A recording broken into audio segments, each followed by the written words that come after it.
A closer look at the program to date and some of the questions surrounding it, we turn to Ed Tonkin, the vice chairman of the National Automobile Dealers Association, a trade group.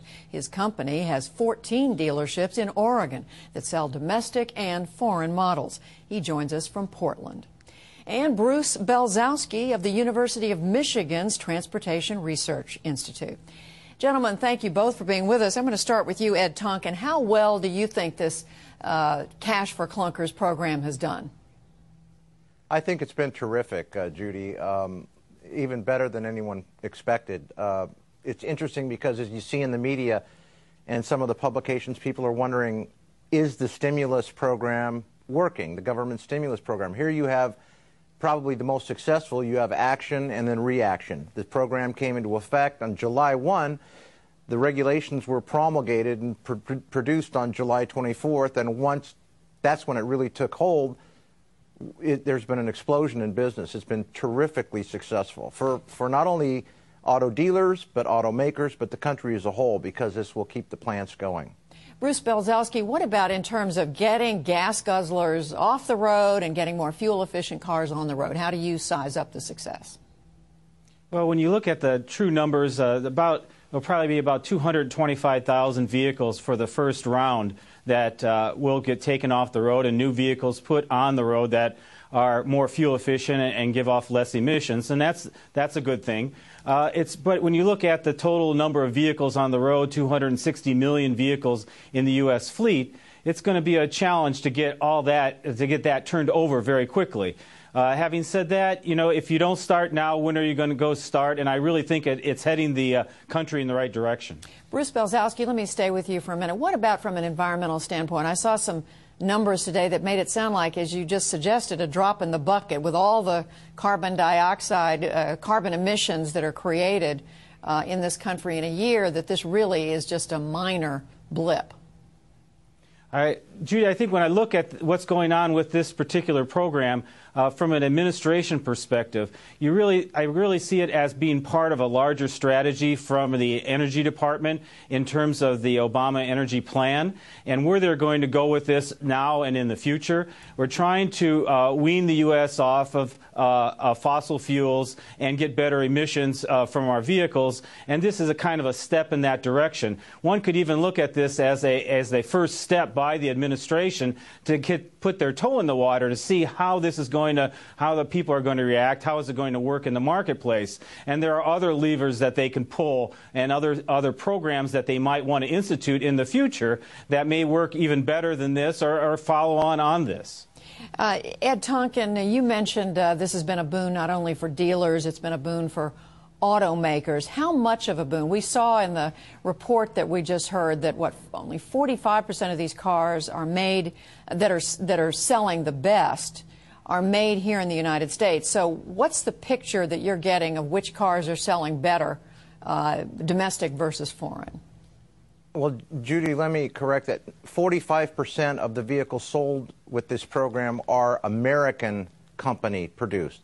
Many of the Asian make vehicles, you can't call them imports anymore because they're actually produced here in America. For example, the Toyota Camry is one of the top-selling vehicles under this program, and it's produced here in the United States. So you're talking about keeping factories open, but also when you consider, Judy, that about 1 out of every 6 jobs in this country is somehow tangentially related to producing an automobile, you're helping suppliers as well. Now, because these companies that went through bankruptcy, namely General Motors and Chrysler, Ford did not, they cut production for a while, so dealer inventories were thinning out to begin with. Now with the accelerated demand and sales because of this program, dealers are finding themselves almost running out of inventory. So you're going to see about 600,000 vehicles built as a result of this program through the end of the year, I think. Bruce Belzowski, how do you see the effect on the broader economy here? Or is there one? Well, I'm looking at this from a broader perspective. It's really kind of a nice connecting piece to what's going on in the stock market. So you look at what's going on in the industry, what's going on in the stock market, and you say, wow, we can maybe actually build on this and maybe use this as a psychological push for the economy as we continue on. And this is, as one piece of the puzzle. I want to come back to you, Ed Tonkin, because I saw one report today in the Associated Press that one of the results of this is, and to quote the report, dramatically higher prices for some of these new cars because the demand is high. Now there's a shortage. So my question is there really that much of a savings here for the consumer? Well, I think there is. We have not experienced higher prices in our organization. And I'm not sure that that's accurate information. But when you combine the CARS rebate, which is $3,500 to $4,500, and many of the manufacturer incentives that have been added on in addition to that, you're probably going to get a better car buying price transaction than you would otherwise, because the manufacturers are seeing this as such a tremendous opportunity to sort of piggyback. So you may not have those high incentives otherwise. I want to also agree with the gentleman who's on with me today about the psychological effect. I think it's terrific. I think this acts as a catalyst. It's good news. It's positive. It gets people thinking about buying again. We're seeing successes with it. It's going to preserve and create jobs. And I think good news is what we need. People's perception becomes their reality, and this is something that's working, and the government could feel very good about this, Judy. And back to you, Bruce Belzowski. If the reaction is that good, can the manufacturers, can the dealers keep up with the demand?